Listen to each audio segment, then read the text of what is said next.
봐야 된다는 것이거든요. 그것이 이제 패권주의라고 얘기했지 않습니까? 제가 늘 얘기합니다만 1917년에 바로 레닌이 그런 짓을 했습니다. 무엇을 할 것인가 이런 팜플렛에서 마지막에 정답을 적어 놓았습니다. 무엇이든 할 수 있다. 이기기 위해서는 무엇이든 할 수 있다는 거예요. 이 체제를 전복시키기 위해서는 그런 패권주의가 100년 이상 내려온 겁니다.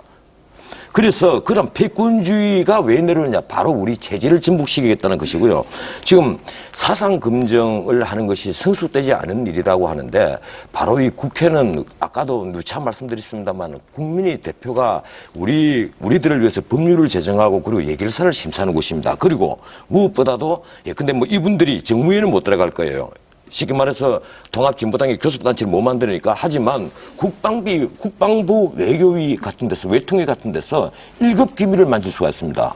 근데 무슨 국정감사 나가서 뭐 사단 배치 현황, 무기 현황 이런 것을 자기 눈으로 다 확인할 수가 있습니다. 네. 만약에 이 사람들이 북한의 지령을 받는 사람이 맞다면 이것보다 더 위험한 일이 어디 있습니까? 그러니까 우리로서는 당연히 이 사람들을 검증할 권리가 있는 겁니다. 자, 박 교수님께 제가 여쭤보도록 할게요. 질문인데요. 아무래도 이 질문은 박 교수님께 드려야 될 것 같은데, 좀 전에 그 구당권파가 종북 좌파의 틀에 안에 있다 이렇게 말씀하셨죠? 이념에 얽매여 있다. 어떤 근거에서 그렇게 말씀하셨습니까? 당내 구당권파가 종북 좌파의 이념의 틀 안에 갇혀 있다 이렇게 말씀하셨어요? 그렇죠. 그 근거가 무엇입니까? 종북이라는 그 자체가 이제 주체 소위 주사파 NL로 이어지는 그런 그 전통적인 어떤 이념 그대로 유지를 하고 있고요. 그리고 지난 과거지만은 그런 경력이 있기 때문에 그 이념에서 벗어나지 못하고, 문제는 이번 사태 같은 경우는 이제 그 비례대표자라는 것을, 그 권력이라는 것을 내놓으면 됐는데 결과적으로는 부정선거를 수단과 방법을 가리지 않으면서도 그 당권을 사수하려는 것은 통합진보당이 무너져도 본인들이 갖고 있는 이념과 권력은 가지고 가야 되겠다라고 하기 때문에 그 보수 수구적인 모습이 보인다라는 그 뜻이고요. 이건 이 정도 답변하고요. 제가 하나 좀 두 분한테 묻고 싶은 게 있습니다. 자, 그러면 아까 김진 그 의원님도 말씀하시기를 그럼 종북 좌파설이 분명히 있는데 현행법상 그분들을 국회에 들어오지 못하게는 할 수가 없다, 어쩔 수가 없다라는 거 아닙니까? 그럼 어떻게 하자는 겁니까? 그냥 검증을 계속 하자는 거예요. 짤막하게 얘기해주시죠. 제가 그다음 할 얘기가 있었어요. 그러니까 법적으로는 제가 이미 저 들어가는 거예요? 당선됐고, 저는 왜 그럼 그분들이 종북 좌파인데 우리 현행 법을 고치자는 겁니까? 아니죠. 왜 그러니까 저한테 물어보는 취지가 뭡니까?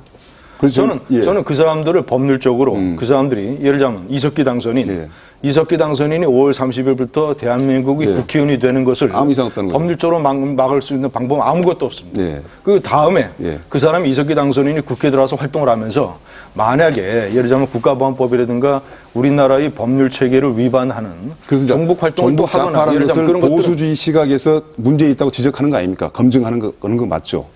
그러면요. 그것보다도 혼란스러운데. 제가 짧게 한 말씀 드리겠습니다. 그것보다도요.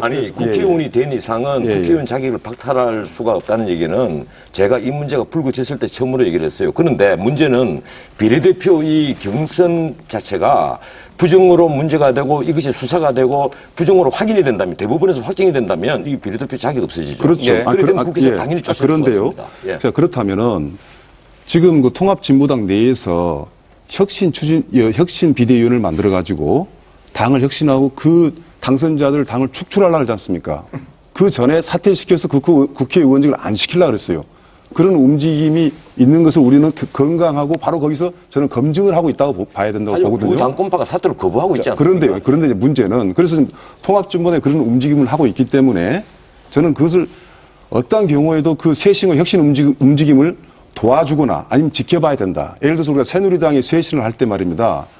지켜봤습니다. 국민들이. 쇄신이 잘 되기를. 자, 그러면 그런 움직임으로 가고 있는데 얼마 전에 검찰이 수사에 들어왔어요. 검찰 수사는 누가 봐도 정말 시기적으로나 방법상으로 대단히 문제가 있는 겁니다. 통합진보당 얘기하고 있는 게 아닌데요. 오늘 이 자리가요. 통합진보당.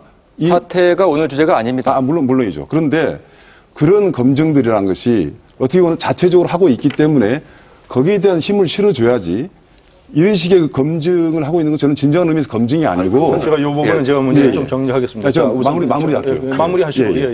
그래서 지금 통합진보당에서 진행하고 있는 현재 혁신 비대위에 지금 비례대표